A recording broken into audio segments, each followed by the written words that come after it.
It's probably going right now, but I don't see anything. So we'll just wait till we can see things. But it'll be on right now. But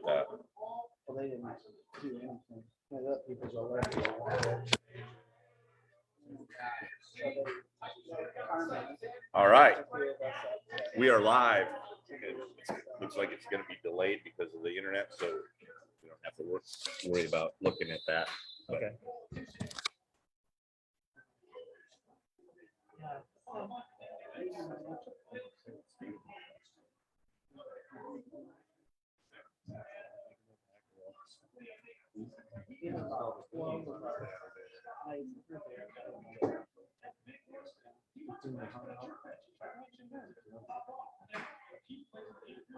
Not there yet. I have to sit. I got to pretty much go right over it.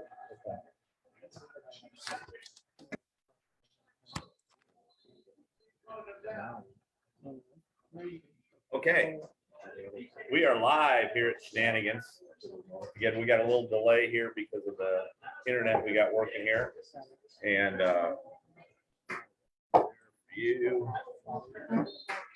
get right in here, and I'll be in and out of the picture. But Mondays with Mick, and we are at Boss's Pizzeria in the Ramada on Russell Street here. Happy to be here tonight. We'll get this figured out. But who did we have last week, Mick? Oh, we had a Garry brother. We had one of your brothers. Big shoes to fill. Big. And your brother Rob, yep, was Minnesota State High School basketball coach of the year. Baseball coach of the year. Yeah. But we had a lot of fun talking about him, with him about his teams and how he approaches things. Sounds like he's, kind of by the book type of things. And his kids have bought into that, and they've had a lot of success. So that had to be fun for you as well. It was a real pleasure. I mean, obviously that sounds a little hokey, but no, I was looking forward to it, and it was really fun for me. And obviously I love my brother, but I'm so proud of what he's been able to do. And we got a chance kind of to see that he was generous in his insights, and I learned things about how he coaches. I mean, I've seen him coach from kids, just watching games and things, and he's an incredibly positive guy, and just a guy who doesn't really project any level of discouragement, but at the same time, he makes sure we're playing the right way, and this is something that's worked pretty well for him. Yeah, and then it was fun to get to know your family through him. I've known you for a long time and know your family through you, but to hear some of the insight of him, and it's really similar to what you got, but you're the oldest, he's the youngest, and what was there, 10 or 11 years? 11 and a half years. 11 and a half, Yeah. So to hear the perspective of that. Yeah, and that again was something that I kind of learned, because I was gone when he was 6 years old, or at least I was gone a lot of the time once I went off to school. But and I know this didn't come up, but I know he got away with a lot more than I did at the same age as all the way through. It didn't seem like a lot of the bogged down and sour grapes on that topic. Things were going so well without bringing that up. It was great. And, I assume we're going to interview the rest of my family here now. Absolutely. The person I so. want to interview is your dad. And I would mute your mic so he could talk and tell us the truth without you interrupting. He'd be a good show. He definitely would be a good show. Absolutely. Anything you want to talk about with your the Sanford Health News that you're working on? I'm working on a story this week. It's November 12th. USD women are playing the South Carolina Gamecocks, #1 team in the nation right now. And the other game, Arizona is playing Louisville. It's USD plays South Carolina at 6 that night. And last week, I'm writing a story about it this week, but last week I talked to Don Flitzowhite, and then I also talked to Dawn Staley. And if you go look at Dawn Staley's resume, it's pretty impressive what she's done in her life. And I've covered games where she was coaching before. But what a cool person, and I anticipated a good interview, and I got one from her. We didn't go on for too long, but you know, she was kind enough to call me back after I, you know, said I'd like to get something from you for that weekend, and I'm a huge Don Staley fan over the years. I know that much, and it was great. It was a thrill for me to talk to her for a little bit. Well, I mean, honestly, two of the most personable coaches in women's basketball. It's Coach Don Staley and Coach P.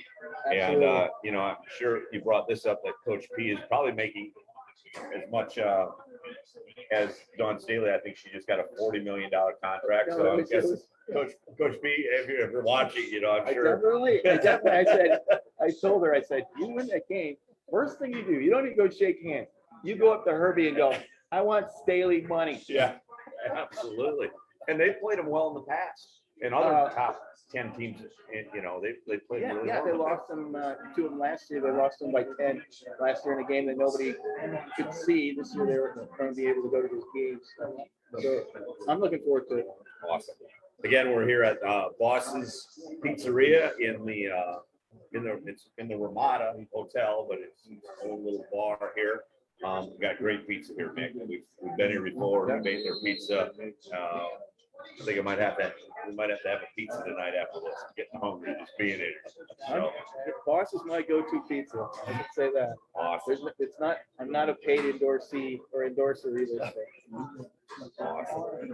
So we have a guest with us sitting in the middle of us, and you know, we got a lot of my guests. We got a lot of stories, right?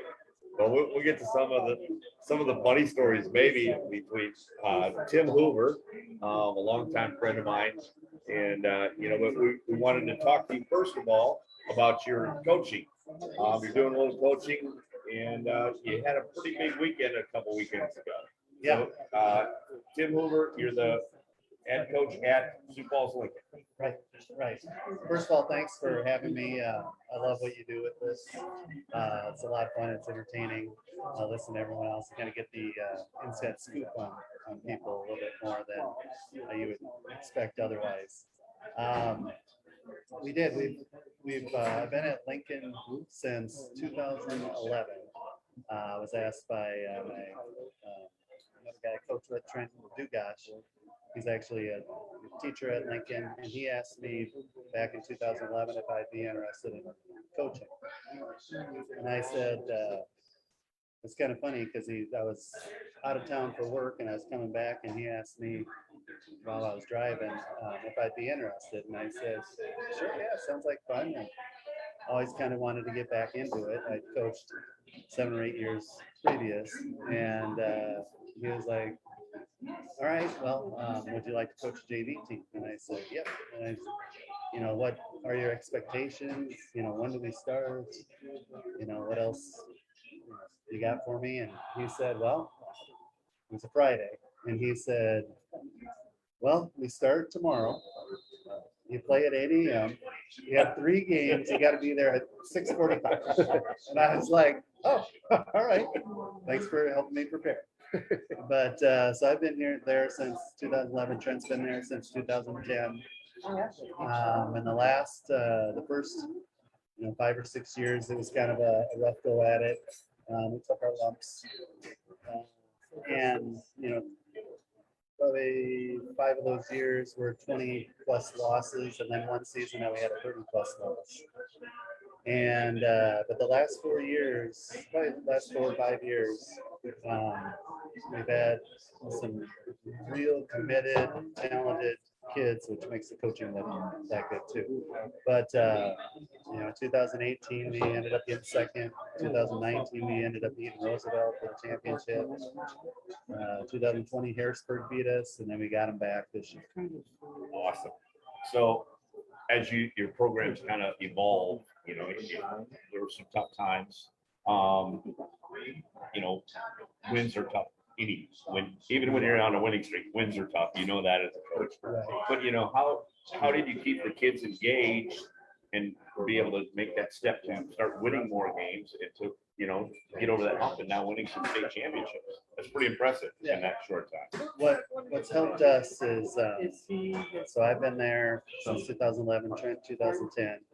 We have a couple JV coaches, Jim Graham and Ken Strandy, otherwise known as Hoops. They've both been here, I want to say 6 years maybe. And so when you get that type of consistency, and it shows that you're dedicated to the program, you're willing to make it work. Now you just got to get the girls to buy in. And so we had that consistency. All of a sudden, some of these girls that played a little more, were a little more experienced in the summer, started deciding to come out.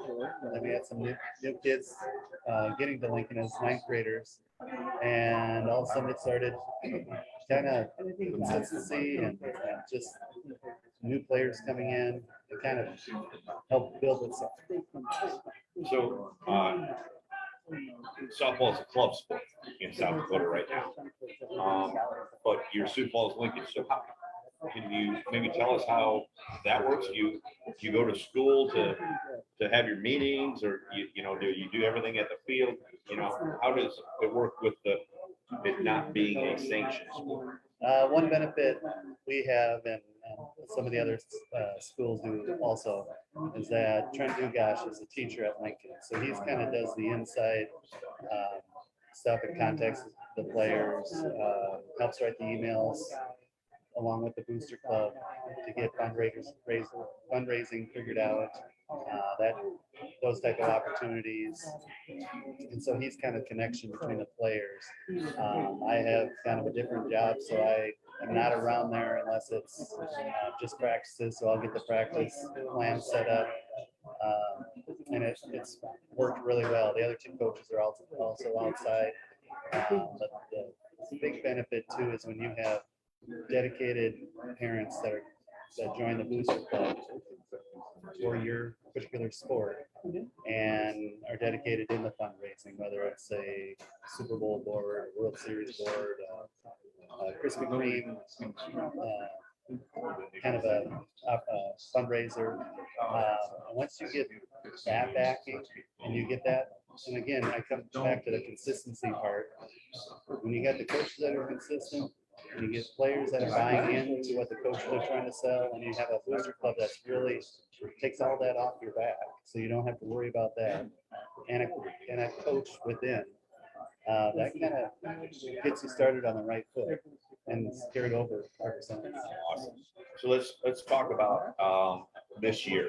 Okay, you know, you ended up winning the championship, but let's go back to, you know, did you roll through it? I mean, Harrisburg had a pretty good season going. Right. You know, how was your season going? You know, up until let's talk about the regular season. How was the regular season?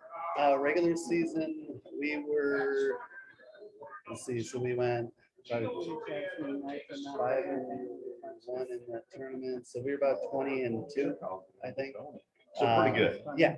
Pretty So good. then the two losses were against Harrisburg. We played them maybe midway through, and they got a quality team, very good hitting lineup, and Emily Boyer, probably going to be one of the best pitchers to come out of, and player to come out of South Dakota. Very solid, but they ended up beating us 3-1 in the doubleheader, 3-1 and 9-5. And so both good games, and with this type of season, you only have one tournament, and so that's what you kind of plan on. I mean, the seedings do make a difference, but so that, unlike 2019 when we won it, the target wasn't on our back.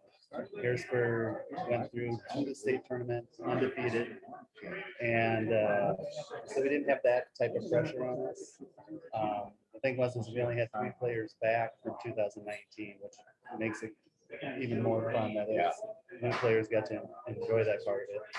So we had a good season, had some good games here and there, close games, but obviously they were saving up and they had this plan after those two Harrisburg games that we were hoping, and I'm sure Harrisburg was hoping that we were going to be in the finals. It's always fun when that works out, with two really, really good teams. And then there were the championship games. Let's talk about that. It was a pretty good game, right? Yeah. So we ended up playing them 3 times. We won our first 2, they won their first 2, so we came back on Saturday and played them, and they were undefeated. But we just happened to put it together. Ended up beating them 9-6. And the thing, with a real good pitcher, you really have to be disciplined at the plate and patient and not chase, her best pitches. And that's what we talked about the whole season. I'm sure we drove them crazy, our hitters, about that. But there's nothing worse than a 1 pitch at bat where you swing at a pitch and you can't do anything with and you ground out. So that's the thing that we stress throughout the season. And sometimes when you face these really good pitchers, like Emily, you might see 1 pitch to hit that ball back. And if you're not pacing or chasing everything else, you're not going to get that 1 pitch. And I've learned that ever since I've been playing.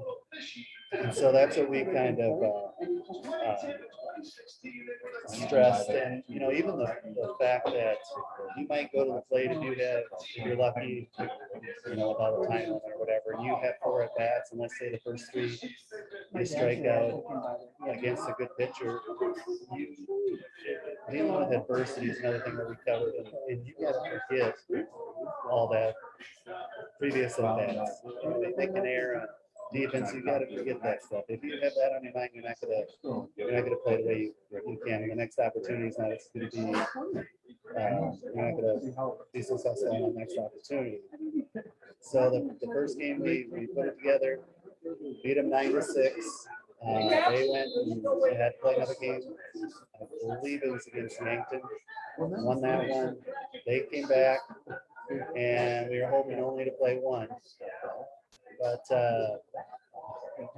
Emily threw really well that game. We scored the first 2 runs with our first 3 batters in the lineup. Went up 2-0, and I was thinking, okay, we got it going on. And they came back and ended up beating us 6-2. And Emily threw a 3-hitter, in which were 2 hits in the first 3 batters. So she shut us down. So that led up to the next game. And that was a crazy game. We had a kind of a plan, and we tried not to get away from it.